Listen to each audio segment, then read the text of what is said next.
Hello class first. आज हम आपकी हिंदी की किताब में पृष्ठ संख्या 9 का अभ्यास करेंगे। तो चलिए शुरू करते हैं। बच्चों, हमने पृष्ठ संख्या 8 का पाठन कर लिया है, जिसमें हमने 2 वर्णों के शब्द, 3 वर्णों के शब्द और 4 वर्णों के शब्द पढ़े और अपनी कार्य पुस्तिका में लिखे हैं। अब हम आगे आते हैं अ और आ की मात्रा के बारे में पढ़ने के लिए, और इसका नाम है पुनरावृत्ति। तो हमारा नंबर 1 पर है अक्षरों को मिलाओ और लिखो। देखो बेटा, ये इसमें सब जो जितने भी शब्द हैं सब में अ का स्वर आ रहा है। जैसे यहाँ लिखा है सर, और इसमें अ को मिलाकर बनता है असर।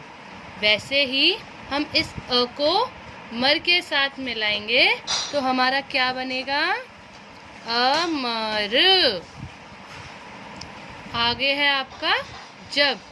जब हम अ को जब के साथ मिलाएंगे तो क्या बनेगा? अजब। ऐसे ही आपको अ के साथ मन को, अ के साथ गर को और अ के साथ लघु को मिलाकर यहाँ पर लिखना है। अब आगे है आपका नंबर 2 पर बोल बोल कर पढ़ो और अंतर समझो। बेटा, अब हम अ और आ इन दोनों की मात्राओं के बारे में पढ़ेंगे और अंतर समझेंगे। जैसे हमने अ की तो कोई मात्रा होती नहीं है ना, तो इसके बारे में तो हमने अध्ययन कर लिया। अब हम आ के बारे में पढ़ेंगे। तो चलिए शुरू करते हैं। जैसे हमारा यहाँ पर पहला शब्द लिखा हुआ है नल। नली तो है, इस पे कोई भी मात्रा नहीं है, इसमें छोटे अ का स्वर है। अब हम आगे आते हैं, या ध्यान से देखेंगे बच्चों आप, न के साथ आ की मात्रा लगी हुई है। तो जब अ की मात्रा आती है, बड़े आ का स्वर आता है, तो उसमें हम आ करके बोलेंगे।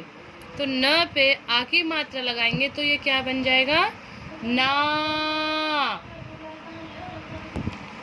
और ल पे कोई भी मात्रा नहीं है, इसलिए ल को बोलेंगे ल। तो ये क्या हो गया बेटा आपका? ना ल। वैसे ही हम आगे आते हैं त न, क्योंकि त पे या ना पे कोई भी मात्रा नहीं है, लेकिन यहाँ आने पे त के साथ आ की मात्रा आ रही है, तो इसको बोलेंगे ता। और ना पे कोई भी मात्रा नहीं है, तो इसको बोलेंगे न। तो क्या हो गया ये? ता न। वैसे ही आगे है जल, और ज पे आ की मात्रा लगाई तो जाल। यहाँ पे भी ज पे कोई मात्रा नहीं है, और इसके सामने है ज पे आ की मात्रा लगा दी है, तो ये बन गया जान। वैसे ही म पे आ की मात्रा लगाएंगे तो ये बन जाएगा मान। यहाँ पे तो कोई मात्रा है ही नहीं, ये तो मन रह गया। अब हम आगे आते हैं, ये है कम, और क पे आ की मात्रा लगा दी तो ये बन गया आपका काम। अब इधर है आपका तल, और यहाँ आ गया आपका ताल। फिर है आपका हर, और ह पे आ की मात्रा लगा दी तो हार। ये है आपका कल, और क पे आ की मात्रा लगाएंगे तो काल।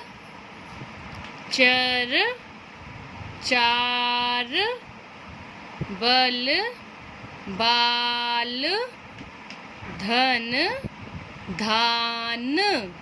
अब आपको क्या करना है? इन शब्दों को बार बार पढ़ना है, क्योंकि इसमें आ की मात्रा है, और आपको अपनी कार्य पुस्तिका यानी कि नोटबुक में 10 शब्द अ की मात्रा वाले खुद से लिखने हैं। ठीक है, ये आपका होमवर्क है। पृष्ठ संख्या 9 आपको अच्छे से पढ़ना है। ठीक है, बाय।